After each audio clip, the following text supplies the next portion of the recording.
Mira, eh, ese, esa- ese peso que estaba cargando Turquía, yo siempre tuve claro que no lo podía cargar México. Porque aparte, el foco de atracción de Estados Unidos era todavía mucho mayor que el foco de atracción de la Unión Europea. Por eso siempre me opuse al acuerdo de tercer país seguro.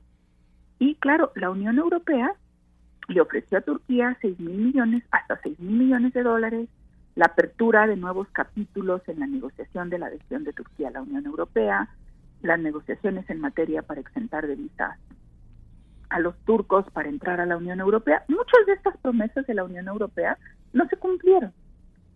Y por eso es que siempre fuimos reticentes al acuerdo de tercer país seguro. Por eso me sorprende que Ebrard diga que yo estuve a favor y que lo acepté, lo cual es totalmente falso. Yo no pude aceptar un acuerdo de ese tipo sin instrucciones del gobierno de México, porque sí conocía sus límites y siempre lo rechacé.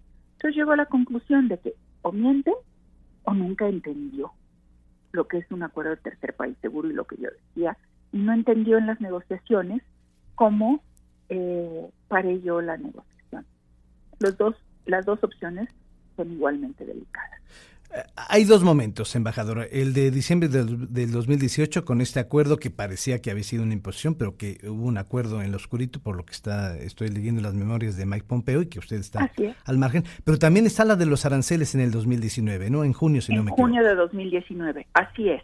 En esa negociación ya el programa Quédate en México estaba siendo implementado y como se ve, pues no rindió todos los frutos esperados, puesto que los flujos migratorios siguieron creciendo. En ese momento, el programa Quédate en México implicaba que nos devolvían a los solicitantes de asilo a esperar su juicio en territorio mexicano a través de unos cuantos puertos de entrada, no a través de los 57 o 55 puertos de entrada que deben de estar abiertos al cruce de personas. Y con eso lográbamos más o menos mantener bajo control que no fueran flujos inmanejables, aunque la verdad es que sí fueron muchos. A partir de esas negociaciones, pues se acepta que el gobierno de México acepta que se amplíen a otros puertos fronterizos. En esas negociaciones también se habla de desplegar a la Guardia Nacional en la frontera sur. En un inicio, en ese momento no se hablaba de desplegar a la Guardia Nacional en la frontera norte, porque hay que recordar que la Guardia Nacional estaba recién creada. Cierto. Esto fue en junio y la Guardia Nacional empezó a crearse en abril. Sí. Entonces no había operado para nada. Se hacen una serie de cambios a las legislaciones, a la legislación mexicana, para darle a la Guardia Nacional también la facultad de detener migrantes, lo cual es realmente la militarización de la política migratoria. Y se habla, claro, los estadounidenses insisten en el acuerdo de tercer país seguro, que no se acepta, y se vuelve a hablar de la necesidad de atacar las causas profundas de la migración con inversiones de Estados Unidos en Centroamérica y en el sur-sureste mexicano.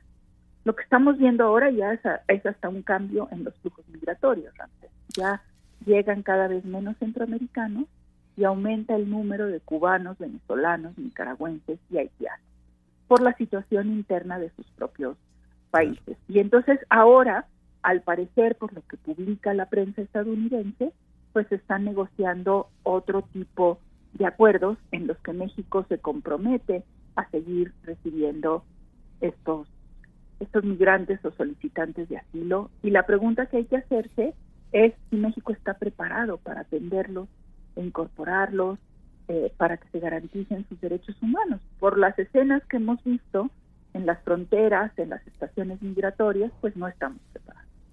Embajadora, para cerrar y agradecerle muchísimo, se decía que el descontento que pudiera haber con el canciller es que usted sonaba mucho para ser secretario de Relaciones Exteriores. ¿Cuál era el trato directo con el presidente? ¿Se saltaba usted a Ebrard? ¿Por qué se rompe esa confianza según el canciller? Nunca al frente de la embajada me salté a la Cancillería.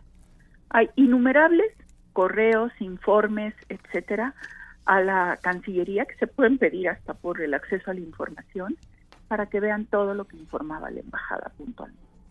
Claro, yo le informaba de muchas cosas directamente al presidente, porque él así me lo pedía o lo consideraba yo oportuno. y casi inmediatamente de informar al presidente o de manera simultánea se informaba a la Casa.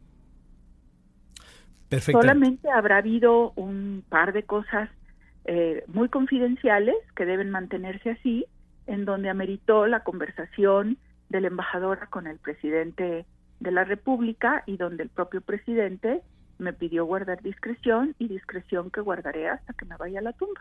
Claro, eso sí, ya ni hablar. Bueno, embajadora, pues le agradezco muchísimo. ¿Es usted conservadora? Porque ahí el presidente también dijo eso. Los veracruzanos nunca somos conservadores, Ramsés.